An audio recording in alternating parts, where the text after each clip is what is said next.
Hello, my name is Blair, welcome back to my channel, and welcome back to the Sensory Awareness series. Today is day 10, which means we are going to be talking a little bit about the intersection between SPD and mental health. Now, SPD is not a mental health disorder, but having SPD impacts everything in your life, including your mental health. I think this can kind of go in two different directions. The first one is the internal direction, and this relates to how SPD interacts with your own thinking processes. I think one of the biggest problems here is anxiety. When you have SPD, you have to worry about things that other people just will never even consider because they don't have to. People with SPD can be really anxious about going to new places or encountering new situations because they're not really sure where this experience will fall on the scale of mildly uncomfortable to absolutely excruciating. The night before I started my school job, I had like a 6-hour long panic attack for this exact reason. I had no idea the amount of energy that it would take to sustain me during the day, and I had a little anxiety voice in the back of my head telling me that I wouldn't be able to do the job at all. When your brain space is full of questions and worries about sensory-related things, I think it's really easy for that worry mindset to bleed over into other areas of your life. Because navigating your day is a lot more stressful, you burn through your energy more quickly, and this can lead to fatigue. Not only do we just have to keep up with a lot more things, hold more space in our brain for sensory processing, but we have to work through dilemmas that other people don't have to face. A typical child can run up and hug their parent with no problems, but a tactile defensive child, although they might want a hug, they have to consider, do I meet my emotional need for affection, or do I meet my sensory need by limiting touch? When I was in college, the sound of my roommate's breathing would keep me awake at night, so I started wearing earplugs to sleep until I developed sores in my ears from wearing them every single night. So each night I had to make a decision. Do I want a good night's sleep, or do I want ears that don't hurt all the time? This specific type of fatigue is called decision fatigue, and over time it can be a contributing factor to sensory burnout or even depression. And I know I've talked a lot before about low self-esteem, but I think it really is something that you have to pay attention to in people with SPD. That was loud.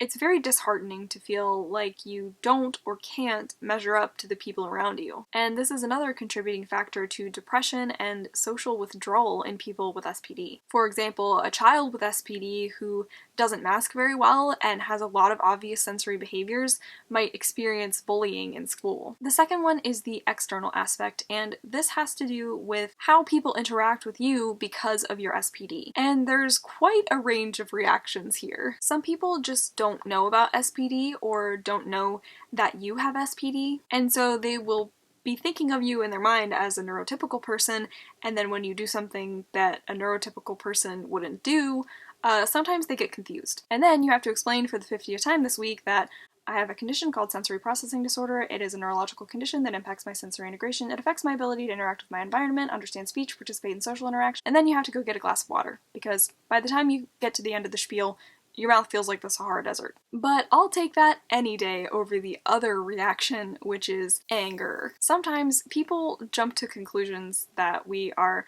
lazy or attention-seeking or making a mountain out of a molehill, and that honestly is a lot harder to deal with. Remember the story I told back in day 3 about my driver's ed teacher? Well, I had another experience later on that was similar but worse, because it actually happened at church. It was a small group type setting. I was sitting near the back. I guess I picked up a dry erase marker and started kind of doodling on the board, not bothering anybody, not distracting anybody, just kind of doing my thing. And then the youth leader, well, they weren't my top youth leader, they weren't the youth pastor, but they were like a small group leader trying to censor pronouns just so that this person does not get identified. And again, the same kind of situation happened where they stopped the whole meeting, they stopped everything specifically to call me out for stimming.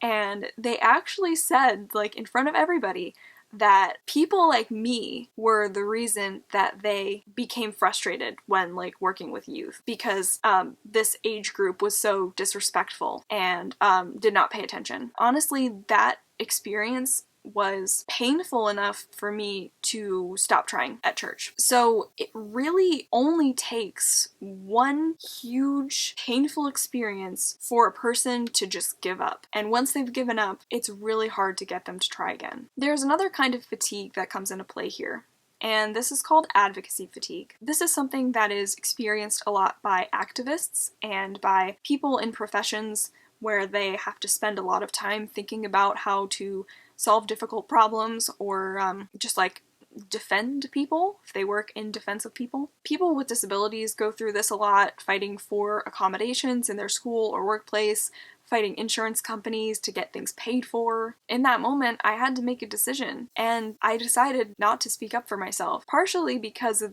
the power imbalance that was present in that situation, and also partially because I didn't really know what to say. And in situations like that, where people with SPD, and of course other neurodiverse people too, are just continually disempowered, spoken down to, it's just not good for your mental health to be constantly anticipating something like that. Obviously, I love educating about SPD, but sometimes I wish that they already knew. I wish I didn't have to give the same explanations, answer the same questions, deal with the same misconceptions and possible hostility every time I meet someone new. Normally the end of the video is the place where I offer like some kind of suggestion or advice or something to help so I can like wrap it up really nicely, but this is still something that I deal with as soon as I wake up in the morning. And I think it takes a lot of time, it takes a lot of courage to be able to self-advocate, but sometimes you don't. Sometimes you just tolerate the pain because you don't have the energy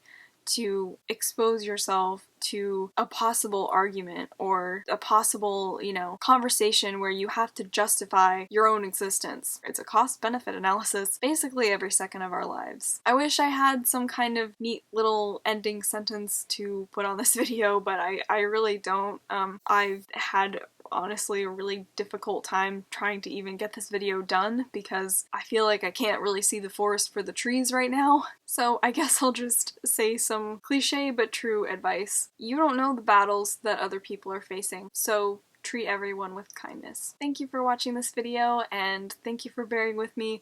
This has been a very difficult week for me at my other jobs, so I haven't really had a lot of mental clarity, but I did want to just go ahead and get this one out there for all 15 of you that are going to watch it.